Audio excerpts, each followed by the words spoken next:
Halo sahabatku, sebelum memulai videonya alangkah baiknya sahabat sedekah like dan subscribe ke channel ini.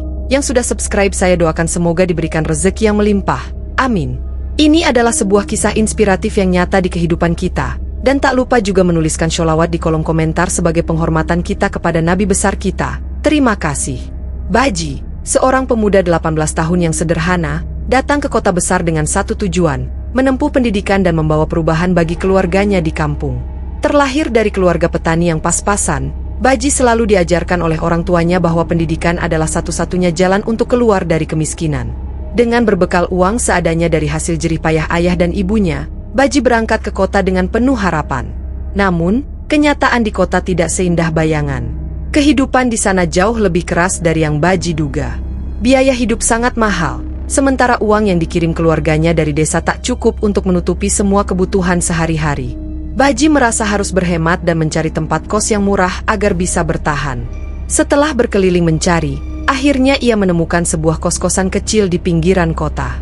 Kos itu dikelola oleh seorang janda bernama Bu Narti, yang usianya 40 tahun. Bu Narti dikenal ramah dan baik hati kepada para penghuni kosnya. Dia hidup seorang diri setelah suaminya meninggal 5 tahun lalu, dan mengandalkan pendapatan dari menyewakan kamar untuk menghidupi dirinya. Kos-kosan Bu Narti sederhana, namun harganya yang murah membuat Baji tak punya pilihan lain. Hari-hari awal Baji di kos terasa tenang. Ia membagi waktunya antara kuliah dan bekerja paruh waktu sebagai pelayan di sebuah warung makan. Namun, tantangan semakin berat ketika uang kiriman dari desa semakin menipis, dan pekerjaan paruh waktu yang ia jalani tak cukup untuk menutupi biaya hidup dan kuliah. Sementara itu, Bu Narti semakin memperhatikan Baji. Di usianya yang 40 tahun, dia merasa kesepian dan terkadang mendambakan kehadiran seorang pria di hidupnya. Baji, dengan penampilan mudanya yang lugu, tanpa sadar menarik perhatian Bu Narti. Awalnya, perhatian Bu Narti pada Baji hanya sebatas simpati. Dia sering membawakan makanan tambahan untuk Baji atau menawarkan bantuan saat Baji terlihat kesulitan dengan tugas-tugasnya. "Baji, kamu udah makan? Ini ibu bikinin nasi goreng buat kamu. Kasihan kamu, kerja keras tiap hari," kata Bu Narti suatu malam ketika ia mengetuk pintu kamar Baji. Baji, yang baru saja pulang dari bekerja di warung, tersenyum kecil. "Makasih, Bu Narti. Udah repot-repot ngurusin saya." "Enggak apa-apa, kamu kan udah saya anggap kayak anak sendiri. Jangan ragu kalau butuh apa-apa," jawab Bu Narti dengan senyum lembut. Perhatian Bu Narti yang terus-menerus membuat Baji merasa nyaman. Dia mulai terbiasa dengan kehadiran Bu Narti. Bahkan terkadang mereka duduk bersama di ruang tamu kecil kos itu, mengobrol tentang kehidupan mereka. Meski ada jarak usia yang cukup jauh, Baji dan Bu Narti mulai merasa ada koneksi yang tumbuh. Pada suatu malam, ketika hujan deras mengguyur kota dan listrik padam, suasana kos terasa mencekam. Baji yang sedang belajar di kamarnya ditemani sinar lilin mendengar ketukan pintu. "Baji, aku bawain lilin tambahan biar nggak gelap," ucap Bu Narti, berdiri di depan pintu kamarnya. "Oh, iya. Makasih, Bu," Baji membalas, lalu mempersilakan Bu Narti masuk. Saat Bu Narti menaruh lilin di meja, tiba-tiba dia terpeleset karena lantai yang basah terkena air hujan yang menetes dari atap. Secara refleks, Baji menangkap tubuh Bu Narti agar tidak jatuh. Tangan mereka bersentuhan, dan dalam kegelapan, mata mereka bertemu. Di bawah sinar lilin yang temaram, ada sesuatu yang tak terucapkan, namun terasa kuat di antara mereka. "Maaf, Bu," Baji berusaha melepaskan tangannya, namun Bu Narti tidak mundur. Seolah tanpa kata, mereka mendekat, dan malam itu hubungan mereka berubah dari sekadar ibu kos dan penyewa menjadi lebih intim. Hubungan mereka yang rahasia terus berlanjut. Baji terjebak dalam situasi yang rumit. Di satu sisi, dia merasa ada kehangatan dan perhatian yang diberikan oleh Bu Narti, sesuatu yang tidak pernah dia dapatkan sebelumnya di kota ini. Namun di sisi lain, dia tahu bahwa hubungan ini tidak seharusnya terjadi. Suatu malam, ketika Baji dan Bu Narti sedang bersama di kamar, tanpa mereka sadari, ada penghuni kos lain yang mendengar suara-suara dari kamar Baji. Kabar itu menyebar dengan cepat di antara penghuni kos dan warga sekitar. Tak butuh waktu lama sebelum mereka didatangi warga. "Apa-apaan ini? Seorang anak muda dan janda tinggal serumah dan berbuat tidak senonoh. Ini melanggar norma," teriak seorang warga dengan marah di depan pintu kos. Bu Narti dan Baji hanya bisa diam saat mereka didesak untuk segera menikah demi menjaga nama baik lingkungan. Meski Baji belum siap untuk menikah dan masih memikirkan pendidikannya, dia tak punya pilihan. Pernikahan pun dilangsungkan secara sederhana, tanpa restu dari keluarga Baji di kampung. Berita pernikahan itu sampai ke telinga keluarganya di desa.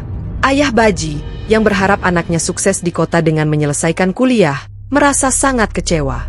Anak itu sudah menghancurkan harapan kita. Dia pergi untuk kuliah, bukan untuk menikah dengan janda. Seru ayah Baji kepada keluarganya. Baji mencoba menelepon ayahnya, namun tak pernah mendapat jawaban. Orang tuanya seolah memutus hubungan dengannya. Kecewa dan marah, Baji merasa terasing, baik dari keluarganya maupun dari impian yang pernah ia bawa ke kota. Namun di balik semua kekecewaan itu, Bu Narti tetap memberikan dukungannya. Baji, aku tahu ini berat buat kamu, tapi kita bisa mulai lagi dari awal. Mungkin bukan kuliah yang menjadi jalanmu, tapi aku yakin, kalau kita bekerja keras, kita bisa berhasil, ucap Bu Narti dengan penuh kasih. Baji yang awalnya merasa terjebak, perlahan mulai menerima nasibnya. Ia memutuskan untuk bekerja lebih keras demi keluarganya yang baru. Dia bekerja serabutan, menjadi buruh angkut di pasar hingga pengantar barang. Meskipun gaji yang ia terima tidak besar, Baji terus berusaha menabung. Kehidupan mereka berubah ketika Bu Narti mengandung anak mereka. Perasaan cemas dan bahagia bercampur menjadi satu. Baji merasa tanggung jawabnya semakin besar, dan ia tidak ingin anaknya merasakan kehidupan yang keras seperti yang ia alami. Setelah anak mereka lahir, seorang bayi laki-laki yang mereka beri nama Raka, Baji semakin termotivasi untuk mengubah nasibnya. Dia mulai berpikir untuk merintis usaha kecil. Berbekal pengalaman bekerja di pasar, Baji melihat peluang dalam bisnis kuliner. Bersama Bu Narti, mereka mulai berjualan makanan keliling. Kita mulai dari sini, Baji. Siapa tahu, ini bisa jadi usaha yang besar, kata Bu Narti penuh harapan. Baji mengangguk. Aku akan berusaha lebih keras, Bu. Demi kamu dan Raka. Usaha kecil-kecilan itu pun berkembang perlahan. Mereka berhasil membuka warung di pinggir jalan, dan berkat ketekunan mereka, warung itu menjadi populer. Baji mulai merasakan hasil dari kerja kerasnya. Dengan semakin banyak pelanggan, dia mulai membuka beberapa cabang di kota. Dalam waktu beberapa tahun, usaha kuliner Baji berkembang pesat hingga menjadi sebuah perusahaan besar yang mempekerjakan puluhan karyawan.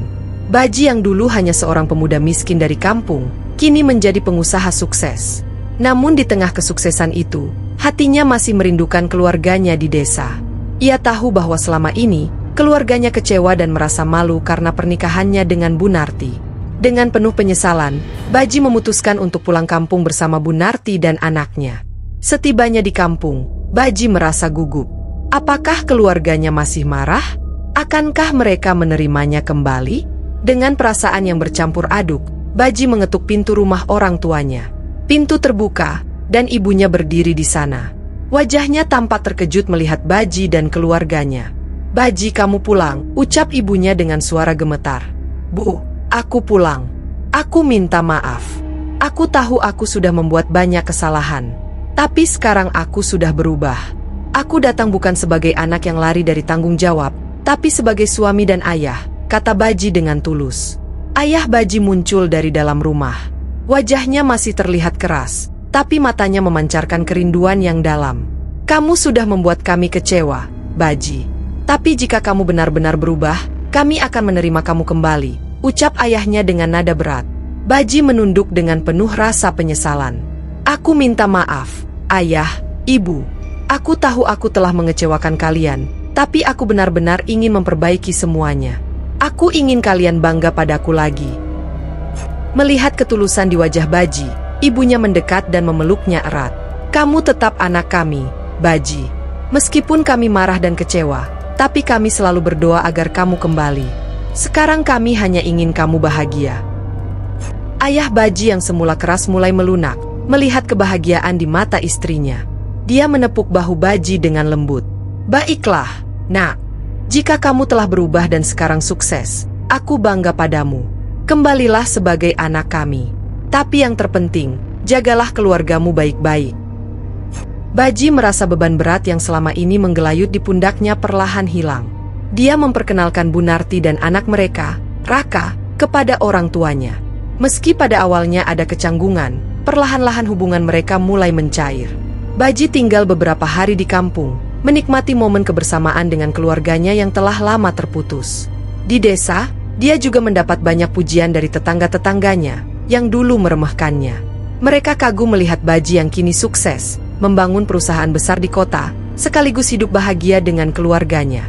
Setelah semua rekonsiliasi, Baji kembali ke kota bersama Bunarti dan Raka, dengan perasaan yang jauh lebih ringan. Hubungan dengan keluarganya telah pulih, dan kini dia bisa fokus menjalankan bisnisnya dengan tenang. Beberapa tahun kemudian, perusahaan kuliner yang dirintis oleh Baji semakin berkembang pesat, bahkan menjadi salah satu yang terbesar di kota. Dia dikenal sebagai pengusaha sukses yang rendah hati dan dermawan. Kesuksesannya tak hanya mengubah hidupnya, tapi juga memberikan banyak lapangan kerja bagi masyarakat sekitar. Baji dan Bunarti hidup bahagia bersama Raka yang tumbuh menjadi anak yang cerdas dan membanggakan. Baji yang dulu terjebak dalam situasi sulit, kini telah membuktikan bahwa kerja keras, kejujuran, dan ketulusan bisa mengubah nasib seseorang. Pada suatu hari, Baji kembali ke kampung bersama keluarganya untuk merayakan ulang tahun pernikahan orang tuanya.